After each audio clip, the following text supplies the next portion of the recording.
Bienvenue dans le podcast Tech de Ayrton. Je suis Charlie Ami, CTO chez Ayrton, une société d'ingénierie spécialisée dans l'Internet des objets et la conception de produits intelligents. Dans cette série, nous discutons librement des sujets techniques qui nous animent dans le quotidien de nos projets, des échanges libres et sans filtre. Pour en savoir plus sur nous, rendez-vous sur le site ayrton.fr. Bonne écoute.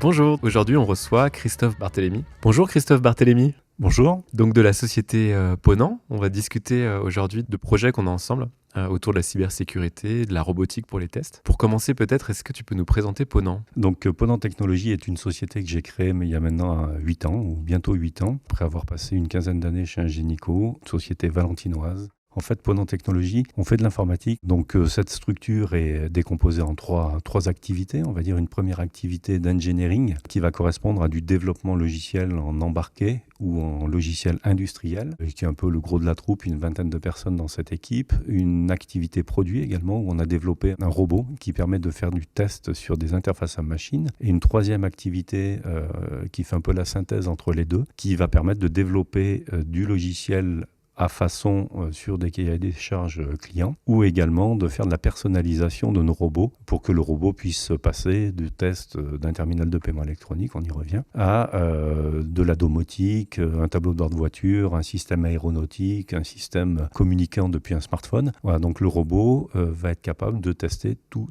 type d'interface homme-machine, à partir du moment où l'interface homme-machine rentre bien sûr dans ce fameux robot. Est-ce qu'on peut décrire un peu ce fameux robot ? Alors ouais, ce robot, en fait, d'un point de vue physique, il ressemble absolument pas à quelque chose d'humanoïde. C'était absolument pas le but du jeu. Ça ressemble à un équipement de la taille d'un petit frigo, on va dire, dans lequel on va pouvoir insérer l'équipement d'IoT que l'on veut tester, l'équipement avec une interface à machine. Et en fait, ce robot, il a 3 fonctions principales. Une première fonction qui est de simuler un opérateur dans son mouvement de toucher. Donc on va être capable de toucher, de slider sur un écran, de double-cliquer, de faire tout un tas de choses de ce type-là, avec un doigt et pas 2 doigts. Il va avoir aussi une fonction qui se substitue à l'œil de l'opérateur, donc un œil qui observe un écran, un afficheur, donc, ou tout simplement un voyant. Donc on va être capable de détecter des couleurs, on va être capable de détecter des textes, des icônes, enfin tout un tas de formes avec du traitement d'image qui nous permettra effectivement dans le test de détecter ce qui est affiché ou ce qu'on attendait sur l'affichage d'un écran. Et le troisième sens que l'on a mis en œuvre dans le robot, c'est l'audition. Donc avec la possibilité de générer un son, on a tout simplement des haut-parleurs pour vérifier les micros de l'équipement d'IHM que l'on veut tester. Et le contraire, on a également un micro qui va nous permettre d'écouter un bip qui serait généré par un équipement, mais ça peut aller plus loin, jusqu'à des sonneries ou à des choses qui sont analysées, pour analyser par exemple un grésillement sur un haut-parleur qui serait défectueux. Ok, donc ça fait beaucoup de technologie dans un seul produit. Ouais, alors en fait le produit, c'est pas une technologie hyper révolutionnaire, c'est-à-dire qu'en termes de mouvement, finalement c'est simple, le doigt c'est un 3 axes, donc c'est assez élémentaire, c'est simple. Ce qu'on a voulu faire au niveau technologique, c'est donc piloter tout ça, non pas par un automate mais par un PC industriel, de manière à être capable d'interfacer ce robot avec tout type d'instrumentation. C'est-à-dire qu'à un moment donné, si on veut prendre une tension, un thermocouple ou ce genre de choses, et ben, le PC industriel va pouvoir interfacer cette instrumentation pour pouvoir faire un test complet sur l'équipement que l'on veut tester. Et après, effectivement, au niveau technologique, ce que l'on a quand même bien chiadé, c'est toute la partie librairie qui vont permettre de se substituer aux 3 sens que j'évoquais tout à l'heure, notamment sur la vision, quand on veut reconnaître un texte, reconnaître une couleur, des icônes ou ce genre de choses. On est sur des fonctions de test, ça doit marcher.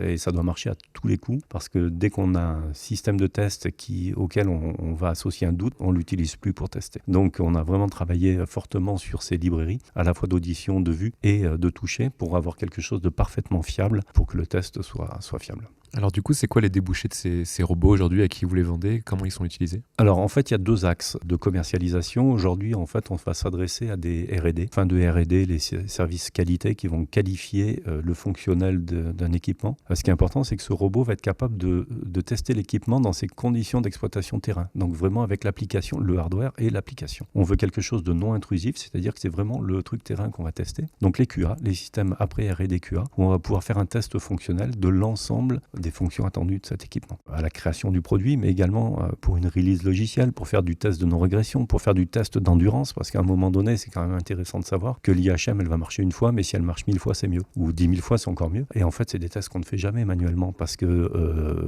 demander à un opérateur de faire 500 000 fois la même chose, il va s'user et puis il n'aura peut-être pas la vigilance que pourrait avoir le robot sur cette fonction. Donc ça, c'est une partie des tests avec la R&D QA. Et de plus en plus, depuis maintenant un an et demi, on adapte aussi ce robot à du test, ce qu'on appelle du test pour le reconditionnement. Alors le reconditionnement de terminaux de paiement électronique, on revient un petit peu à un gynéco, mais également au smartphone, où aujourd'hui le test des smartphones reconditionnés est fait manuellement. Les gens vont faire 200, 300 téléphones en test dans la journée et quand on va leur demander s'il y a un grésillement sur le téléphone, la vigilance n'est pas toujours là et c'est quand même quelque chose d'un peu pénible à réaliser. Et donc le robot va pouvoir se substituer, est en train de se substituer à ce genre de choses. Donc on a une expérimentation depuis 2 ans, enfin plus qu'une expérimentation, quelque chose qui est fonctionnel depuis 2 ans sur les terminaux de paiement électronique et quelque chose qui fonctionne également sur les smartphones reconditionnés. Donc notre cible aujourd'hui est aussi la partie reconditionnement qui est un marché très important. Ouais, donc c'est un marché qui est apparu, qui s'est beaucoup développé avec les back market et autres. Et les attentes en qualité sont clés pour l'expérience utilisateur.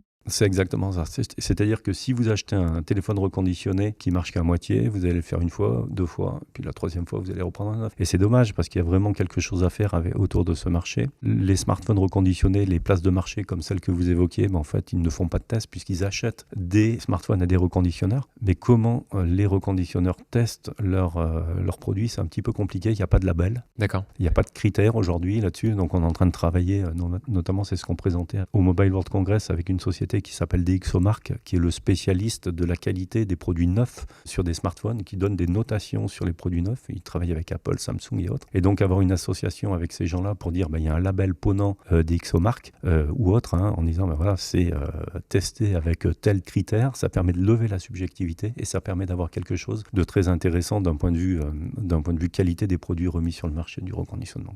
Est-ce que c'est un marché qui est international aujourd'hui ? Oui. Est-ce que l'Europe est particulièrement en avance sur ce sujet-là ou... Alors, c'est clairement un marché international. La France, d'après ce qu'on entend de la part des reconditionneurs français, mais je pense que l'information est bonne quand même. La France est en avance sur ce marché. Par contre, les choses bougent très vite. C'est-à-dire qu'en Asie, aux États-Unis, il y a des choses qui sont en train vraiment de bouger sur ces points-là. Et je pense qu'on a une position qui peut être tout à fait favorable à développer ce type d'outils. Donc aujourd'hui, on est en train de travailler avec notamment des partenaires qui font des applications pour faire du test manuel. Donc ils sont partout dans le monde. Et donc, au lieu de faire le test manuellement, leur logiciel pourrait piloter le robot pour pouvoir faire un test avec tous ses clients du monde entier, avec ce logiciel, mais en pilotant le robot pendant technologie. Donc ça, c'est un marché qui est en train de s'ouvrir. On est en train de travailler sur ces partenariats. Alors, ce qui est très intéressant avec votre produit, c'est que on connaît depuis longtemps des outils de test automatisés autour du logiciel. Il y a des parties qui sont clairement installées dans les pratiques d'un ingénieur, développeur aujourd'hui, autour du logiciel, autour des interfaces web, ce genre de choses. Et puis dès qu'on est dans le monde de l'IoT, on tombe dans ce monde du physique. Et là, on est un peu bloqué et parfois, on retombe dans du plan de test manuel, etc., qui est laborieux, qui est coûteux. Tout à fait. Et c'est vrai que tous les outils, même sur des applications web, les Selenium, Appium, il y a tout un tas d'outils qui sont utilisés en intégration continue ou en test, sont tout à fait pertinents. Mais à un moment donné,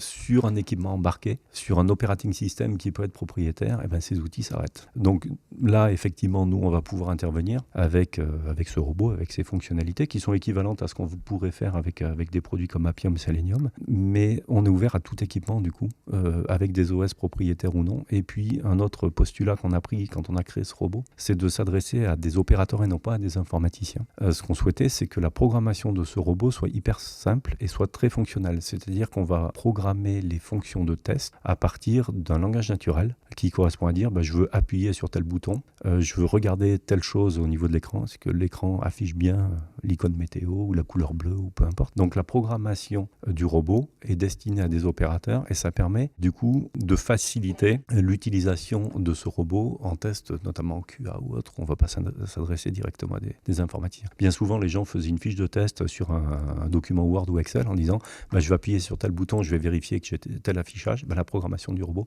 se fait exactement dans ces termes-là.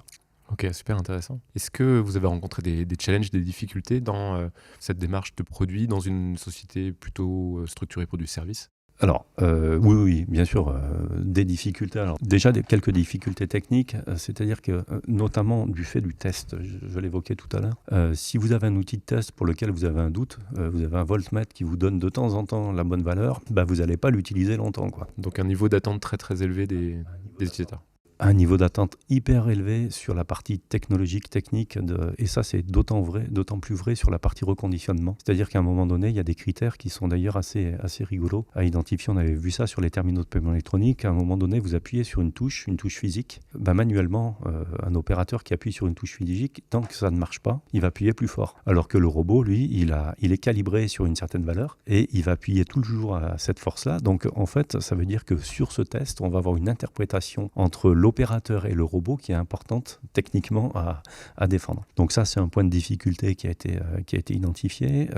D'un point de vue technique, tout ce qui va être traitement d'image, traitement du son, c'est complexe. Et puis il y a un autre volet qui n'est pas technique, c'est la partie marketing et commerce autour du produit. Un bureau d'études, on étudie des choses en général qui sont vendues par des clients. Et là, notre produit, c'est à nous de le vendre, c'est à nous d'en faire le marketing, c'est à nous de le commercialiser, d'aller prospecter. Et ça a été une difficulté. Alors au début, la commercialisation s'est très bien passée parce que j'avais un réseau un petit peu large. Donc dans le réseau, passer quelques coups de téléphone sans faire de prospection directe, ça s'est plutôt bien passé. Mais au bout d'un moment, quand on a fait le tour du réseau, quand on veut aller un peu plus largement, notamment à l'export, là, il faut faire du marketing, du vrai marketing, savoir comment vendre le produit, le louer, le mettre sous forme de service, mais également savoir comment prospecter, avoir les clients, avoir des cibles. Le champ d'action est très, très vaste, on le disait tout à l'heure, ça peut être le médical, l'aéronautique, ça peut être l'indus en général, le transport. Donc c'est autant de secteurs à connaître. C'est autant de secteurs à connaître. Et puis peut-être même avec des approches différentes, secteur par secteur, des contacts différents, des réseaux différents. Donc on est un peu parti tout azimut et là on est en train de recentrer sur des choses qu'on maîtrise un peu mieux, donc le paiement, le reconditionnement, ce genre de choses, quoi.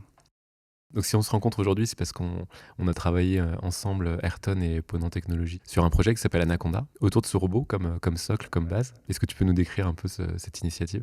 Voilà, en fait, l'origine du produit Anaconda, alors je ne vais pas vous expliquer pourquoi on l'appelle Anaconda, c'est un acronyme, mais qui a vraiment été un peu compliqué à retrouver. En fait, est issu d'un partenariat qu'on a avec l'école d'ingénieurs de Valence, et notamment le labo recherche LCIS de Valence, où chaque année, un événement de cybersécurité qui est présent à Valence, qui s'appelle le CISO, on est partenaire, et on avait fait une démonstration une année pour présenter ce que pourrait faire le robot pour tester.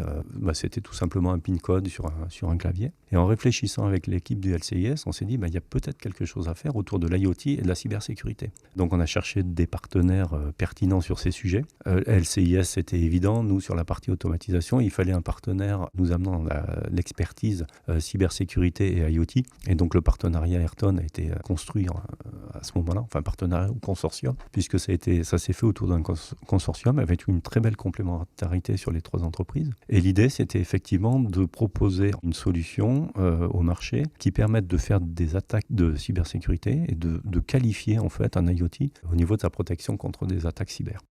Alors, les normes aujourd'hui autour de l'IoT sont en train de se mettre en place. Il n'y a pas de choses vraiment complètement définies. Donc on a travaillé depuis 2 ans, on a été aidé par la région très largement sur ce sujet, donc avec un R&D Booster qui nous a permis de travailler sur ce sujet et de proposer aujourd'hui une solution qui va intégrer donc le robot pour faire des actions sur l'IoT. Et on a sélectionné tout un tas d'outils qui sont des outils open source de commerce ou des outils propriétaires qui vont permettre de générer des attaques sur l'IoT. Voilà, donc l'idée d'Anaconda, c'est le robot qui va générer les attaques et surtout en amont, un outil qui va permettre de définir le plan de test qu'on veut exécuter sur ce robot. Donc on va récupérer les caractéristiques de l'IoT qu'on veut tester. Est-ce qu'il a un écran, un clavier, une alimentation? Est-ce que c'est du Linux? Est-ce que c'est dans le médical? Est-ce que c'est dans le paiement, etc. Tout un tas d'informations autour est-ce qu'il a eu du Wi-Fi, du Bluetooth? Tout un tas de caractéristiques de l'IoT que l'on veut tester. Et à partir de là, on va générer un plan de test qui, lui, sera exécuté par le robot. Voilà un petit peu le principe d'Anaconda.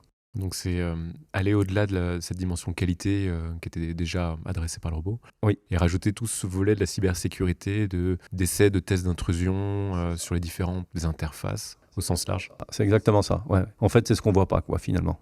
Le robot, en général, c'est ce qu'on voit ou ce qu'on fait physiquement avec un opérateur. Les attaques, c'est souvent ce qu'on ne voit pas et vérifier effectivement qu'on ne va pas pouvoir faire une intrusion sur un équipement d'IoT avec des attaques assez traditionnelles, c'est important à savoir. Bon, c'est un sujet qui est très vaste, la cybersécurité, mais on sent une grande évolution autour de ce sujet avec la mise en place de cadres réglementaires à l'échelle européenne. On sait que l'année 2024 va être une année charnière avec normalement l'entrée en vigueur de cadres qui sont pas complètement définis, mais on sait que désormais, pour mettre sur le marché des produits connectés, au moins à l'échelle européenne, il y aura des exigences à remplir pour les fabricants, et notamment démontrer que le produit respecte des bonnes pratiques. C'est exactement ça, des bonnes pratiques ou est robuste à certaines attaques. Il y a les pratiques et puis il y a la robustesse, notamment avec les attaques. Donc l'offre Anaconda répond exactement à ça. Oui. Alors, on imagine 2024-2025 une vague importante puisqu'il va falloir certifier ces produits. Alors, auto-certifier ou certifier officiellement par des labos. Il va falloir faire du test sur les IoT. Des IoT, ils s'en fabriquent énormément. Il y a des nouvelles releases sur chacun des IoT. Donc, on s'est dit, sur les produits grand public, il va y avoir une vague importante de tests. Et aujourd'hui, est-ce que les labos, est-ce que les R&D sont armés finalement avec suffisamment d'experts pour faire ces tests de certification? Anaconda peut amener une solution, puisqu'en fait, Anaconda amène une solution de test automatique, peut-être pas sur 100% de la couverture de test, parce que le rôle de l'expert sera encore important, mais va permettre de passer du volume. Passer du volume sur des produits grand public, c'est important. Passer du volume sur des produits, ce qu'on appelle intermédiaires, où le risque est important, mais pas majeur.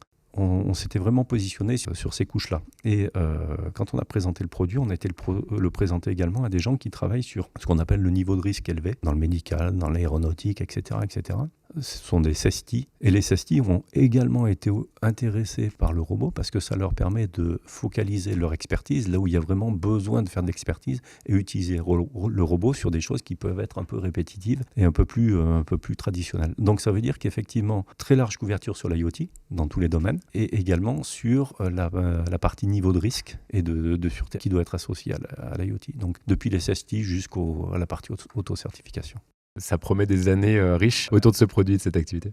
Je pense maintenant il faut effectivement transformer. Là, aujourd'hui, on a un produit qui est fonctionnel. On va le mettre, comment dirais-je, en confrontation avec de vrais produits, avec de vrais labos, avec de vrais experts qui vont pouvoir l'utiliser pour voir effectivement quelle est la couverture de test qu'on peut associer à Anaconda, quelle est la partie d'expertise qui va rester pour les CESTI. Et l'objectif maintenant, c'est effectivement de le confronter à peut-être un produit du médical qui pourrait être un très bel exemple, puisque les normes génériques, encore une fois, sur la partie IoT en général ne sont pas encore présentes. Donc la partie médicale pourrait être un bon tremplin pour vérifier l'ensemble du fonctionnel et de la couverture apportée par Anaconda. Ok, très intéressant. Est-ce que vous avez des perspectives particulières sur des choses qui évoluent en termes de technologie que vous intégrez ou pas dans ce robot d'ailleurs? Des tendances, des choses que vous faites cette année, que vous ne faisiez pas les années précédentes ou que vous pensez pouvoir intégrer dans vos pratiques? Aujourd'hui, on va dire cette année, c'est un peu l'année de la technologie autour du reconditionnement. C'est-à-dire que, j'en parlais tout à l'heure, sur la partie reconnaissance optique, audio, il y a plein de choses à faire parce qu'on peut aller très loin. Il faut voir où on met la frontière. Mais d'un point de vue technologique, ça peut être important. Donc ça, c'est des choses d'actualité. Autour d'Anaconda, vraiment l'interface avec toute l'instrumentation d'attaque qui peut être, ou d'observation des IoT, ça c'est important. Et j'allais poser la question justement du machine learning sur la partie déjà vision et traitement audio. Dans quelle mesure est-ce que c'est utilisé dans vos algorithmes de reconnaissance de qualité sonore? Alors aujourd'hui, il y a une partie de machine learning, mais sur des algos qui sont des algos assez traditionnels, d'open source, etc. On n'est pas, tout à l'heure je parlais un peu de DxOMark qui est vraiment sur des choses très très fines d'un point de vue d'analyse. Nous on a besoin d'aller vite sur un test de reconditionnement. Un test de reconditionnement c'est 2 minutes, on voit le téléphone pendant 2 minutes. En 2 minutes on doit avoir passé toute la couverture de test, donc il faut aller vite. Et on n'a pas besoin de faire de l'hi-fi, on a besoin de vérifier effectivement par rapport à une frontière, elle marche pas. C'est blanc ou c'est noir. L'important, c'est de savoir placer le critère au bon niveau, tout simplement. Christophe, merci beaucoup pour cet échange. Merci à vous. L'épisode est terminé et j'espère que ça vous a plu. Si c'est le cas, partagez le podcast autour de vous. Si vous voulez en savoir plus sur Ayrton, rendez-vous sur notre site ayrton.fr. À bientôt pour un prochain épisode.